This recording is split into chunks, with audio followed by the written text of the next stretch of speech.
L'intérieur de la maison est clair et spacieux. On y trouve plusieurs tableaux accrochés au mur. Al, un petit garçon roux aux yeux bleus, se prépare pour aller à l'école. Enfin, ça fait 2 mois que j'attends ce moment. Al est sur le point de partir lorsque sa maman entre dans la pièce. Bonne journée, mon chéri. T'es sûr que t'as rien oublié? C'est bon, maman. Je suis plus un enfant. Je sais ce que je fais. Oh là là, pardon, monsieur. Je peux au moins te souhaiter une bonne journée? Un instant, puis Ou c'est trop enfant pour toi? Al se calme puis quitte la pièce. Bonne journée, maman. Dehors, le sol est jonché de feuilles mortes et les arbres arborent de belles couleurs orangées. J'espère me faire facilement de nouveaux amis. À la fin des cours, Al aperçut un groupe d'enfants plus loin et décida d'aller à leur rencontre. Salut. Je suis nouveau dans cette école. Le plus grand des 3 enfants de la bande, un jeune garçon blond aux yeux bruns qui se nommait Cory, le regarda d'un air arrogant et prit les devants. Moi c'est Cory, tu es nouveau et alors? T'aimerais rejoindre notre groupe? Ouais, je peux être votre ami? Derrière Cory se tenaient 2 frères aux yeux verts et cheveux bruns foncés, Bob et Dean. Ils semblaient indifférents à la scène qui se passait devant eux et parlaient entre eux. On verra si t'es assez cool pour traîner avec nous.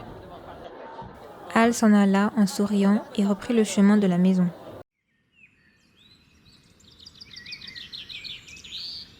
Pendant que sa maman préparait le dîner, Al entra dans la pièce pour lui raconter sa journée. Cette journée était super, je me suis déjà fait des amis. Tant mieux, mon chéri. Je n'en doutais pas. Quelques jours étaient passés, Al s'apprêtait à manger son goûter lorsque Cory intervient. Salut le nouveau, j'ai super faim. Tu me files ton goûter? Si tu le fais, t'auras ta place officiellement dans notre groupe. C'est ma maman qui me l'a préparé et c'est mon gâteau préféré. Allez, fais pas ton radin, sinon je dis aux autres garçons de ne plus jamais te parler. D'accord, tiens. Al lui tend son gâteau à contre-cœur, puis Cory s'éloigne. Al sort de l'école et voit les garçons jouer au foot. Il s'approche en souriant. Je peux jouer avec vous? Oui, Cory interrompt Dean. Non, désolé, on est déjà le maximum de joueurs, mais tu peux t'asseoir sur le banc et être remplaçant. D'accord. Al s'éloigna. Je suis sûr qu'il ne sait même pas jouer. Le lendemain matin, Al semble un peu distrait. Tu allais partir sans ton goûter, Al. Non, maman, je n'ai pas très faim ce matin. Bonne journée. Al, Cory, Dean et Bob discutent en cercle. Al, c'est bientôt mon anniversaire et je vais faire une super fête. Tu voudrais venir? Oh oui, ce serait super cool. D'accord, alors si tu veux venir, tu vas faire mes devoirs pour toute la semaine, ça te va? Ça me fera beaucoup de travail. C'est comme tu veux, mais tu louperas ma super fête si tu ne le fais pas. Al s'approche de Cory et ce dernier lui tend les feuilles de devoirs de la semaine, puis s'en va en riant suivi de Dean et Bob. Al rentre, le soleil se couche sur la jolie campagne d'automne. Sa joie de vivre semble avoir disparu et laisse place à un petit air triste. Il tient fermement les feuilles de devoirs de Cory. Al travaille sur les devoirs de Cory depuis qu'il est rentré. Il semble très fatigué. Sa mère, inquiète, entre dans la pièce. Al, il est l'heure d'aller dormir, mon chéri. Tu vas être très fatigué demain. Pas encore, maman. Je n'ai pas fini mes devoirs. Il me semble que tu as beaucoup de devoirs, non? Non, je prends juste de l'avance. Bonne nuit, maman. Bonne nuit, Al. La maman de Al quitte la pièce et Al se met à sangloter. Al a été convoqué dans le bureau du professeur. Il paraît apeuré, mais le professeur semble bienveillant. Prends place, mon garçon. Al se positionne face au professeur. J'ai fait quelque chose de mal? Non. Je t'ai appelé dans mon bureau car tu m'as l'air un peu triste ces derniers temps. Comment se passe ton changement d'école? Tu t'es déjà fait des amis? Oui, Cory, Dean et Bob. Mais j'ai l'impression qu'ils ne sont pas très gentils avec moi. Ah oui? Pourquoi? Cory m'a dit de faire ses devoirs et me vole mes goûters le matin. Tu sais, mon garçon, tu ne dois pas cautionner ce genre de comportement. C'est grave et ça devrait être puni.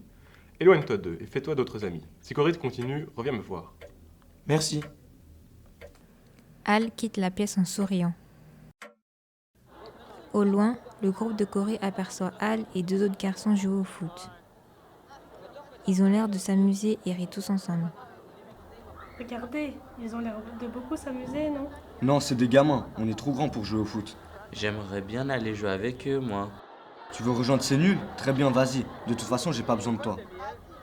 Dean s'éloigne et rejoint le groupe de Al. Bob et Cory regardent toujours Al et ses amis jouer au foot plus loin. On s'ennuie. Je vais rejoindre Dean, ça a l'air bien plus marrant. Toi aussi, tu veux partir? Bah vas-y, j'ai besoin de personne pour être cool. Bob laisse Cory tout seul. Cory les observe du coin de l'œil, jaloux. Le lendemain matin, Al et les autres garçons se retrouvent pour discuter et à nouveau jouer au foot. Cette fois-ci, agacé d'être mis à part, Cory s'approche. Salut, je peux jouer avec vous? Non, désolé, on est déjà le nombre maximum de joueurs. Mais tu peux t'asseoir sur le banc et être remplaçant. Je ne serai jamais remplaçant. Cory s'éloigne fâché et part trouver le professeur qui surveille la récréation. Monsieur, Al ne veut pas que je joue avec lui. Pourquoi, à ton avis? J'ai entendu dire que tu n'avais pas été très gentil avec lui, non? Oui, c'est vrai. Ne fais pas aux autres ce que tu ne voudrais pas qu'on te fasse, Cory. Cory retourne voir Al. Excuse-moi, Al, je n'ai pas été cool avec toi. Je ne le referai plus car j'ai compris la leçon. D'ailleurs, tu es le bienvenu à mon anniversaire demain. D'accord, merci de t'être excusé. Tu veux venir jouer avec nous? Avec plaisir.